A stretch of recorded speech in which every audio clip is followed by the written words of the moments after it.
Welcome back to Jenna's Kitchen.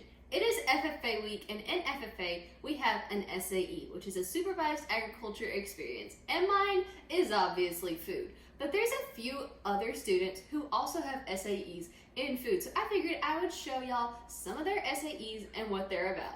Let's get to it.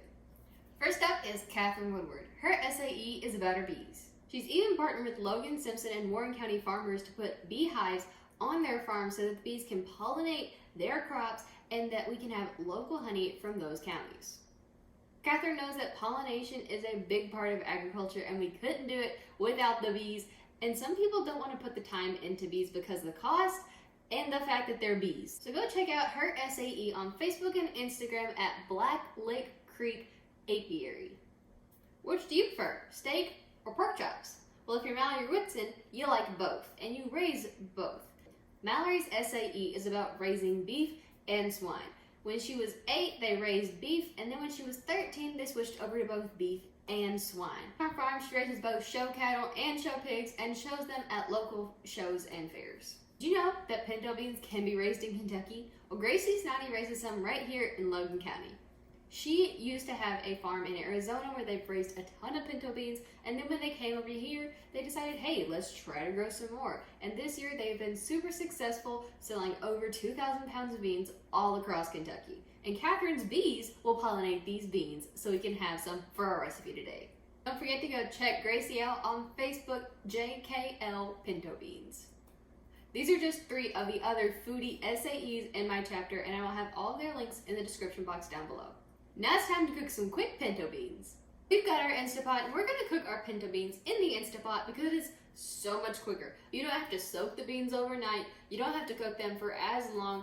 This, you just put the beans in with your seasonings, some liquid, cook it for 50 minutes, an hour if they're older beans, and then you're good to go. It's delicious. We got about 3 slices of bacon. We didn't have slices. We have these bacon pieces that you get at the restaurant supply store, and they are just as good. We're going to put it in our Instapot.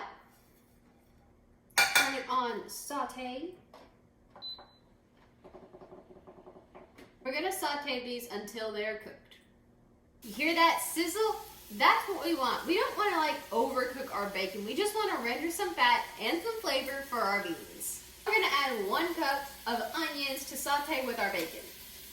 Now we're going to add 2 teaspoons of garlic to get extra flavor. You don't want to put the garlic in too early because you don't want it to burn. Now that we've got our garlic, bacon, and onions sauteed, we're going to turn it off. Add 6 cups of chicken broth.